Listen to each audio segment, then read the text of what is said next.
Bonjour, bonsoir, Nabalanzi, un document à la télévision.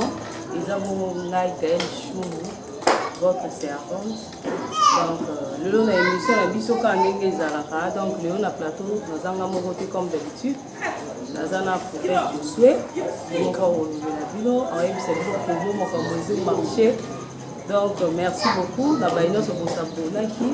Nous avons fait j'aime la vidéo et ça la bien. Donc, vous continuez. Au nom de s'abonner, vous s'abonner pour votre émission prochaine. Merci beaucoup. La vidéo, commentaire la vidéo et ça la bien. Bonjour, oui, bonjour. Bonne santé. Joyeux anniversaire d'abord. Waouh, merci beaucoup. Je vais bien, merci. Et ça se passe bien là. Très bien, tout ça se passe très bien. Oui, prophète, je suis l'autre et un vidéo de l'autre. Donc, Balanzi un document à la télévision, on a besoin de qui est prophète.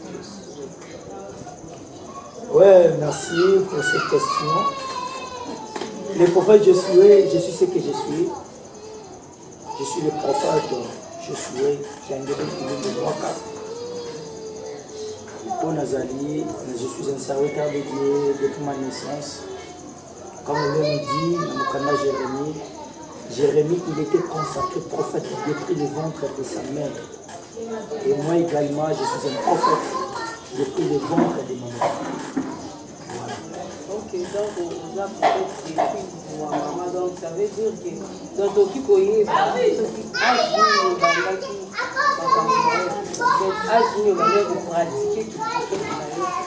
vous savez, le ministère, ça commence même si dans le ventre. Jésus-Christ, quand vous avez dit qu'il y a Marie, ils avaient dit que moi, si je appelle Marie Mbote. Moi, si on a pour comprendre que ça n'a pas et ça les transactions et transmettre les 4 minutes. Le ligne moko mystère et bandaka dès la 4 y a ventre. Donc, je suis le prophète, je suis le Kamomoka Kengebe, depuis le ventre de l'homme. Commencement, il y a un ministère. Moi, j'ai fait 11 mois dans la 4 Voilà. J'ai fait 11 mois. Il y avait des prophéties, vous voyez. Les alliés, ma prophète est belé, on va dire que la nation m'a embêté. Ma prophétie est belé. Quel est le Kufa, maman, Kufa, moi, je suis en vie. J'ai totalisé, âge que j'ai. Donc c'est un mystère. Ok, merci prophète Josué. Dans la document à la télévision, on a besoin de prophète Josué. Vous êtes vraiment un vrai prophète. Parce que le prophète va comme belé, tout le monde parle. Prophète, pasteur, même si vous allez à la télévision, vous voyez, on va faire tout ça là. Est-ce que vous pouvez un peu de monde dans le monde et un peu de famille? Bon, tu as deux questions à la fois, je peux répondre un après l'autre. Tout le monde à cause de la prophète. Vous voyez, Moto na moto, Azana appelle nous tous ne sommes pas appelés pour servir Dieu en plein temps. Répétant le cambo même. Si tu sais que Dieu t'a appelé maintenant, quel est le message que Dieu t'a donné? Vous voyez? Donc, dès que je suis, le il y a des musiciens qui sont profonds, qui Ferregola. Ce sont des musiciens qui sont dans la 4e boka de Bichon. Mosala Nzambe wa côté Maliboso na yo c'est un menteur. Vous voyez? C'est-à-dire que c'est quand on a la traite de Nzambe. C'est quand il y a une Nzambe. Mais on va se tellement les lots que je vois on va se défendre ma biloko moko boye. Pour ça na kata makambo Nzambe que ce n'est pas les serviteurs de Dieu. Vous voyez? Donc ils ont babylé mo musu yoko ta kata ya Nzambe. Vous voyez, Nzambe tango va utiliser comme moto. So Nzambe va utiliser va aller aux amosala Nzambe. C'est le prophète que yo lingo tanga kombo na tanga na kombo na yo.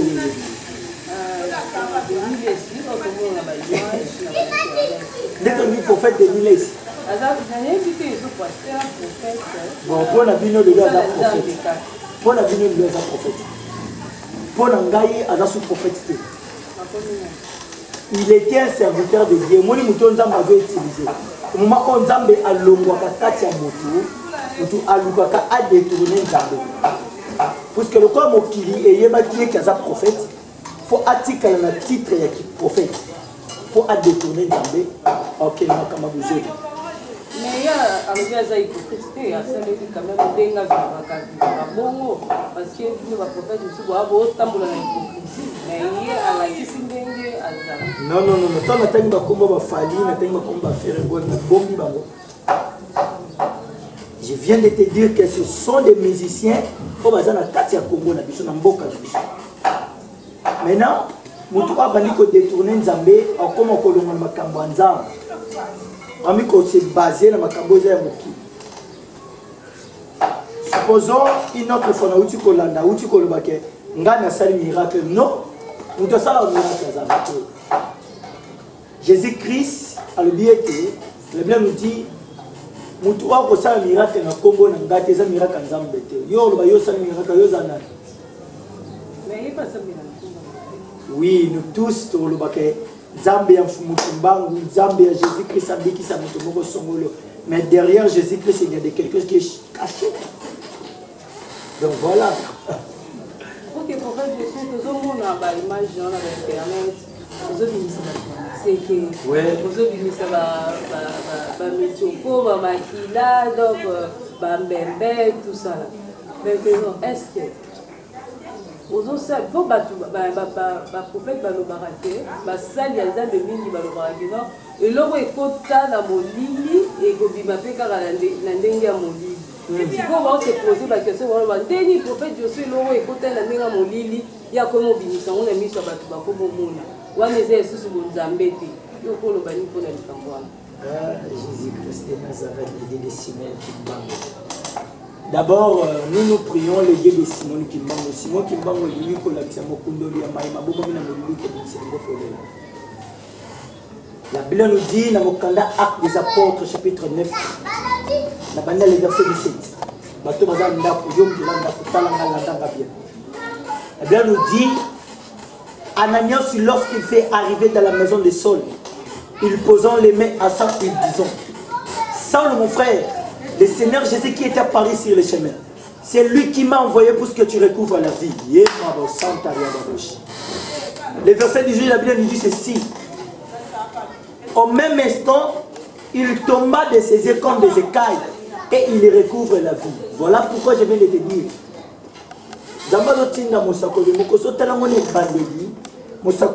Il avait peur. Quand tu as peur de quelque chose, tu ne peux pas réaliser de bonnes choses. Vous voyez?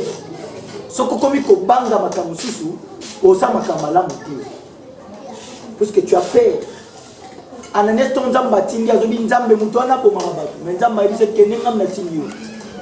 Si Dieu m'a envoyé, est-ce que j'aurais peur? Aucune personne. Ananias tanga komi na ndako Saul azuma bokone a poser na mission yo. Abina Saul nzambe oya bimela kiyo na nzela yene mtatini nga po yo mona bikawo. Pe oza la baptiser na molimo mosala. Bible lobi na motangu muke biloko moke bimina mission lokola ba étail. Et utali wa. Oyebite hein. Merci beaucoup nzamba pambola yo. Lokolo yebite. Abi comme des écailles. Et bimina mission et il recouvre la vie. Et lorsque bimina mission ne va pas monter zaki lokola bekai pe amoni. Un exemple encore. Moi si na mobali ba telemi lokola Adam et Ève. Qu'est-ce qui est arrivé? Babo tabana mibale. Obazalaki moko zalaki mona lisumu, moko zalaki mona lipamboli. Ces semences que tu as moi, est-ce que ça la physiquement ou spirituellement? C'est quelque chose qui est spirituel. Mais dans la carte spiritualité, comment la semence est formée mutu abimina mokili nde batu bamoni. Oh, c'est étonnant quelque chose. Il n'y a pas de choses où ça qui est vérité dans vos âmes. Il n'y a pas de faux serviteurs de Dieu lorsqu'il y avait des vrais serviteurs de Dieu. Est-ce que tu me comprends? Voilà pourquoi c'est ça ta réponse. Ok, merci prophète Josué. Prophète Josué, tu as eu un document à la télévision, prophète Josué, Lazare marié, prophète Josué, Wow. Moi je suis pas marié en même temps. Na bali na muté na polo bateke na bali na sali fiançailles mon que solo non na balité. Je suis en train de servir mon Dieu dès le bas âge. Je sais que mon Dieu va m'orienter, comment je peux faire, et tout. Donc voilà. Donc on a balité. Donc voilà. Ok, prophète Josué, conseil on peut ça. Basali ya Nzambe kwa yo ba o bazotambola tout droit na Nzambe ti. Ba o bazosala ba mélange tout ça là. Bazokisa komba Nzambe solo. Conseil on peut ça. On a ko le bakezali et le bas mon fils, mon premier fils, mon Misala Nzambe, le prophète Rodi Niembo. Alba ngeli boka binanga pai. Zala oyo zali.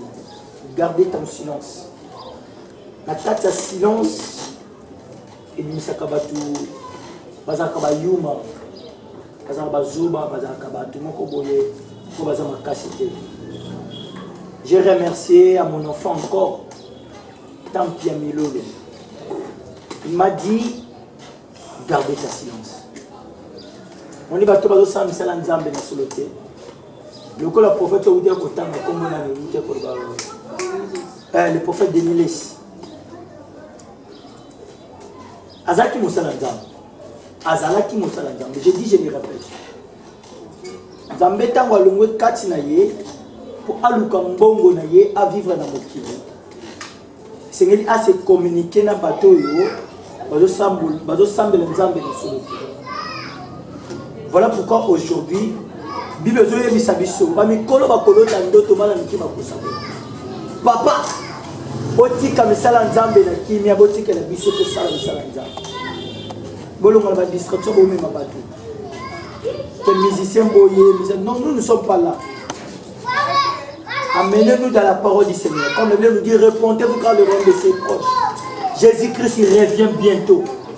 Botika biso na ba distraction bozoba. To sala Nzambe. C'est ça la gloire de Dieu. Ok, merci prophète Josué. Prophète Josué, est-ce que vous pouvez oser na papa mon livre? Pour tous les pasteur rebelle, les prophètes rebelle, les bimi na monga, les bazana monga papa mon livre. Est-ce que vous pouvez oser na papa mon livre? Marie a rencontré avec un ange. Moi, je vois c'est Sali Marie. Quand la personne est opposée enceinte, pour le moine, à Congo, il y a Yesu Messia. J'ai mon père spirituel. On a les l'église. On a représentant légal. J'ai mon père spirituel. Il s'appelle le prophète Cédric Mwakankodia. Voilà pourquoi nous avons même si affiche. Pour moi, le prophète Josué Likamo Mwaka. Donc Mwaka c'est le nom de mon père spirituel. Yenem Tasala Ongana Lelo, Yaza Awate Azana église, Mususu Oyazo Kamba na Mabele Mbola. Donc c'est lui qui est mon père. Voilà. Ok, merci prophète Josué. Tout le monde qui a rejeté l'émission donc mot de la fin d'ailleurs. Et puis vous en a besoin et prophète Josué. Partager les problèmes, aider la prière, comment vous pouvez. Merci, je parle dans mon union Soaza depuis Paris. Je salue Maman Lizy, Boukouri.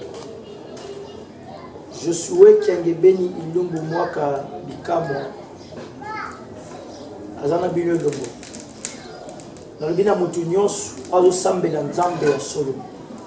Ce que ça Nzambe Oyo Sambela ka Oya solo. J'ai dit bien Nzamba solo. Élie lui-même, il avait compris qu'il y a beaucoup de gens qui ont Nzambe là-bas. On peut comprendre ça. Et là, je vais dire moi, Simon Kabi, si ton Dieu est mort, essayez de nier. C'est-à-dire, Élie, il avait compris qu'il y a des gens qui ont Nzambe à solo. Alléluia. Mandele bo santaria bo vushi. Et là, il y a mutu moko aza na nzambe aussi à kufa. Nzambe aussi ba bosana. Il y a un Dieu quelque part qui s'appelle le Dieu de Simon Kimbangu, le Dieu de Josué Kengebeni, Josué Bikam. Moi na baka la kimpavita. Nzambe makambo mingi, nzambe makambo. Je suis là pour vous guérir. Dans le nom du Seigneur. Je n'ai pas de capacité. Il y a l'action qui est dans la salle de Bikam, il y a l'action qui est dans la prophétiser. À cause de mon Dieu, tu verras la gloire de Dieu. Voilà pourquoi Jésus-Christ n'a pas dit le cambo le souci. Azokuta na bandeko ya Lazare. Abisi bango, si tu crois, tu verras la gloire de Dieu. Et kababoshi nderia baboshi. Les dieux des prophètes, ils relignent mon fils. Je suis Azalina, Église du Saint-Esprit, la parole de Dieu. Église du Saint-Esprit, la parole de Dieu.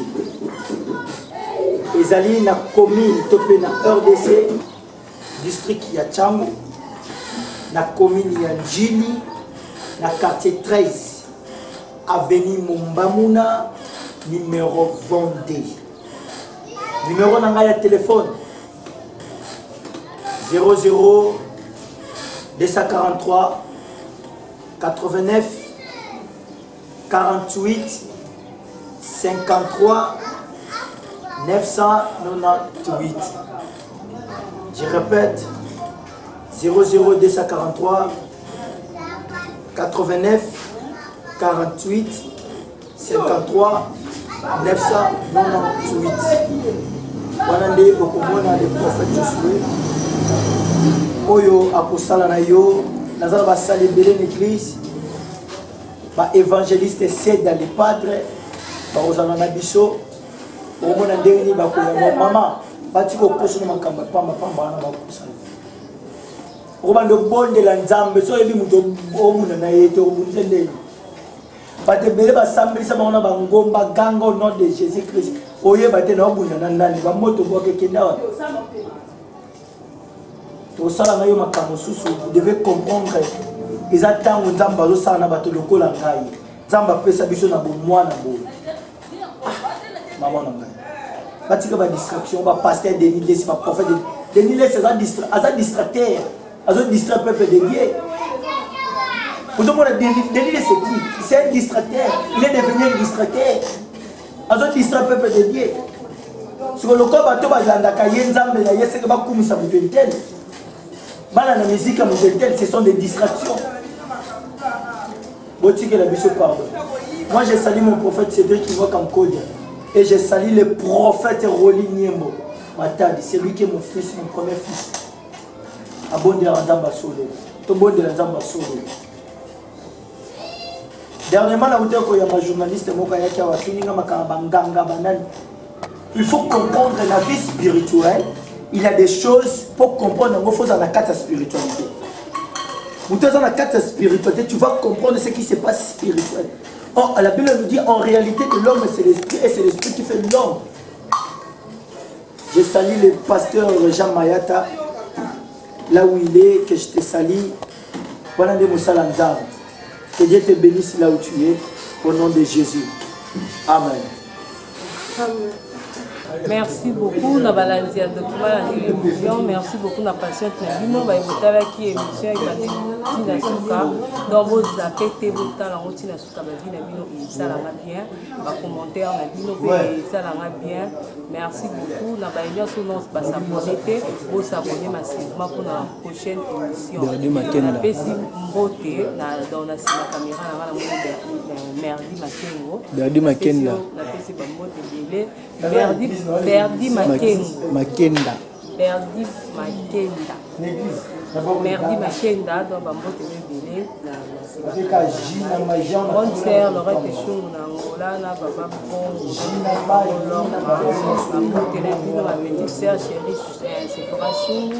Ma copine privée, Isabella Ramazani Zaza, a fille dans Bambote Bélé, le grand diable, Aaron Diable dans Bambote Bélé, Benzema, donc merci beaucoup. Merci, Nous sommes là pour passer pour supporter.